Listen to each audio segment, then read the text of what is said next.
on se retrouve donc pour la partie 2, comme promise, de ma journée soigneur à Planète Sauvage. Si vous n'avez pas vu la partie 1, eh bien, je vous invite à le faire. Hier, on a vu ensemble les hippopotames, les éléphants, les girafes, etc. Et puis, sans plus tarder, on va découvrir ensemble ce que je vais faire durant toute l'après-midi de ma journée soigneur.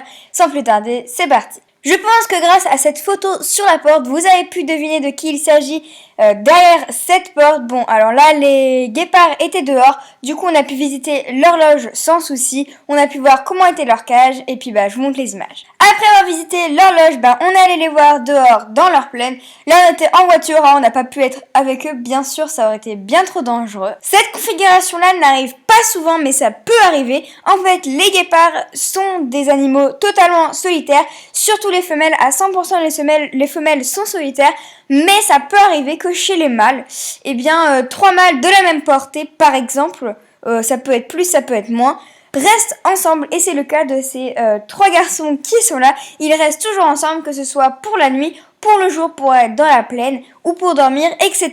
Ils restent toujours ensemble. Puis on allait voir les tigres. Alors chez les tigres, il y avait donc 2 femelles et un mâle. Mais malheureusement, en ce moment, ils devaient être séparés. Normalement, les 2 femelles, qui sont d'ailleurs des sœurs, sont tout le temps ensemble. Mais là, c'était un peu compliqué. Elles commençaient à se battre. Du coup, ils ont préféré les séparer pour des raisons de sécurité, en espérant pouvoir les remettre ensemble par la suite. Et le mâle, était trop violent avec les femelles pour pouvoir le mettre avec. Mais ils sont quand même bien heureux, car ils ont beaucoup d'espace et beaucoup de choses pour jouer avec.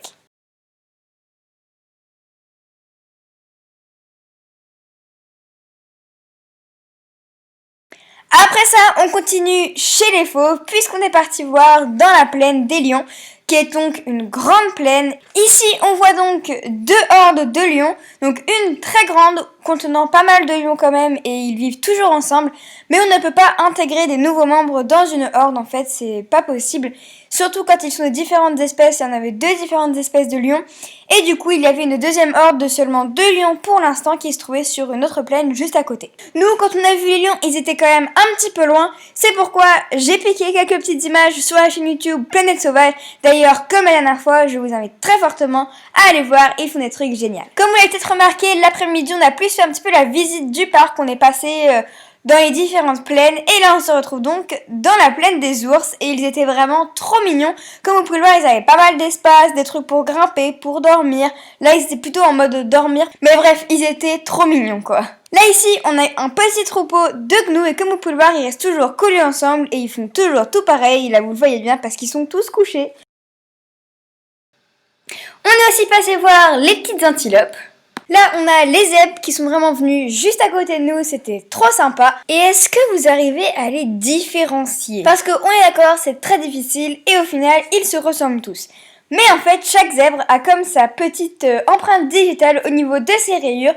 Chaque zèbre a des rayures différentes, ce qui permet de les reconnaître au niveau quand ils sont en troupeau ou les bébés pour leur maman. Une fois qu'on a terminé dans la plaine africaine, on s'est dirigé vers un autre petit endroit. Je vais essayer de vous laisser deviner ce qu'est cet animal parce que moi-même je ne le connaissais pas. Et puis c'est parti, à vous de jouer. Je pense que beaucoup diraient comme la première impression que ça donne que ce sont des renards, mais alors pas du tout. C'est vrai qu'ils sont très semblables aux renards, mais quand on regarde bien, ils ont quand même plus de fourrure et une tête un petit peu différente. Peut-être que certains le savent déjà, mais si ce n'est pas le cas, ces petites créatures trop mignonnes s'appellent tout simplement des dholes et je les trouve vraiment trop mignons. C'est un des animaux préférés que j'ai vu sur tout le parc. Là, on est donc arrivé au sentier des Incas qu'on va parcourir à pied cette fois-ci et non en voiture puisque ce n'est plus vraiment des plaines, c'est un petit circuit. Comme vient de le dire, il s'appelle le sentier des Incas où se trouvent plein de types d'animaux super mignons. Bon, ça, les flamants roses, je pense que tout le monde sait ce que c'est. Je pense que tout le monde en a déjà vu, au moins en image. Là, on avait 2 alpagas. Il y en a un qui s'appelait Biscotte, d'ailleurs, c'est celui qui est noir et blanc. Et il était trop mignon, il nous regardait, il jouait. Et les alpagas sont en fait avec les 2 tapirs qui sont également très mignons. Il y en a un qui est né ici à Planète Sauvage. Et c'est vraiment super top. Là, on se retrouve face à des petits singes. Et ça, je pense que c'était le truc presque que ma maman a préféré durant toute la visite, même si elle a beaucoup aimé tout le reste bien évidemment. Et c'est vrai qu'ils étaient vraiment très mignons, on pouvait aller avec eux de toute façon, ils peuvent se balader sur tout le sentier des Incas sans problème. Du coup, si vous y allez, eh bien, vous risquez fortement de les rencontrer. Et c'est vrai que moi, ils ont joué avec ma capuche et tout, ils étaient très curieux et intrigués et c'était super mignon.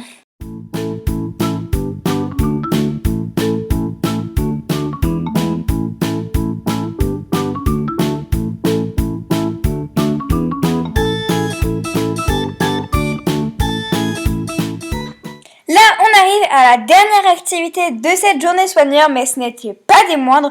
On se retrouve donc à la cité marine de Planète Sauvage, où se trouvent donc les dauphins. Là, on est quand même face au plus grand groupe de dauphins d'Europe, donc c'est assez impressionnant. Je trouve qu'ils ont vraiment un super parc, puisqu'ils ont un grand bassin, plus deux autres petits qui ont des spécificités spéciales. C'est-à-dire, il y en a un plus salé, il y en a un qui est plus profond.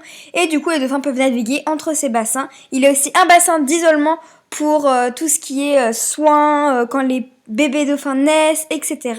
Donc ça, je trouvais que leur parc était super bien. On a donc eu la grande chance d'être au premier rang pour voir le spectacle des dauphins. Il y a quand même pas mal de soigneurs qui viennent s'occuper de ce grand groupe de dauphins. Et comme vous pouvez le voir, tous les jours, ils travaillent avec eux, ils jouent avec eux, ils font des petits tours avec eux. Et comme vous pouvez le voir, et les soigneurs et les dauphins adorent ça. Les soigneurs nous ont vraiment expliqué que c'était un jeu.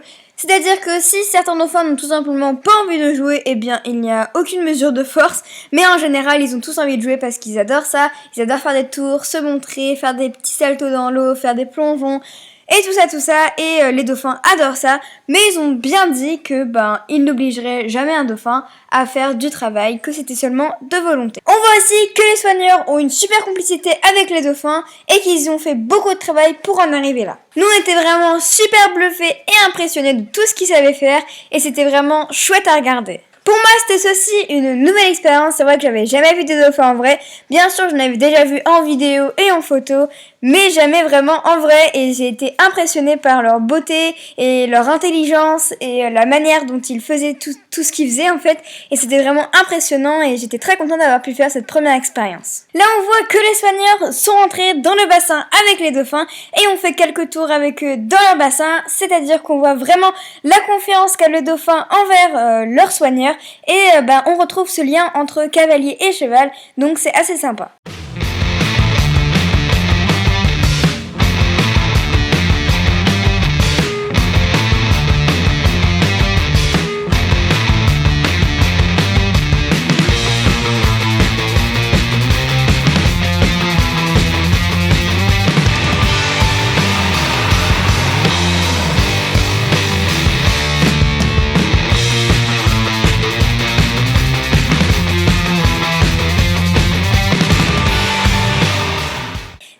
Petite parenthèse, je tenais juste à vous dire que si jamais vous venez loin, que vous n'êtes pas près de Nantes, vous avez également la possibilité de dormir ici. Ce sont des endroits insolites. On peut dormir tout près des animaux sur des petites maisons à pilotis que vous voyez là sur les images.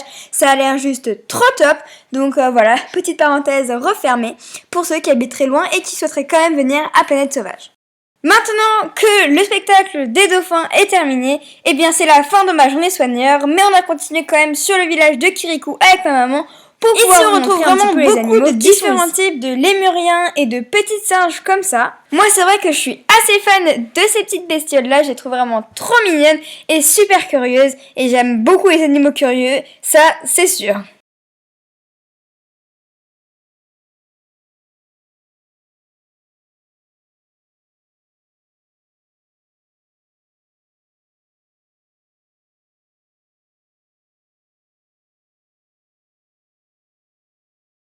Là, on voit des suricates qui étaient donc rentrés ce jour-là parce qu'il faisait trop froid pour eux. Ils sont habitués à un climat vraiment chaud et sans pluie, sans vent. Du coup, ils ne sortent vraiment que quand les conditions météorologiques le permettent. Donc là, ils avaient une petite lampe chauffante et comme vous pouvez le voir, ils se mettent tous dessous. C'est super drôle. Un grand merci aussi à Tess. Tess, c'était la soigneuse animalière qui nous accompagnait tout au long de cette journée. Elle a su nous renseigner sur tous les différents types d'animaux qu'on a pu croiser, nous expliquer les fonctions du parc et comment les soigneurs animaliers travaillaient et nous partager sa passion. Mais elle nous en a aussi appris plus sur les programmes de réintégration dans la nature des espèces menacées. Donc encore une fois, un grand merci à toi. Fin de la journée, mais il reste encore des animaux à soigner et ça je pense que c'est des éloges que tout le monde reconnaît.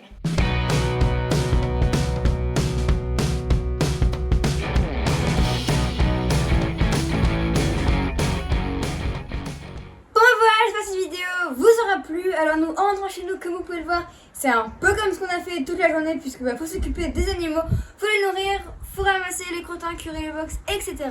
Bref, nous on se retrouve dans une prochaine vidéo et je vous fais tous de gros bisous.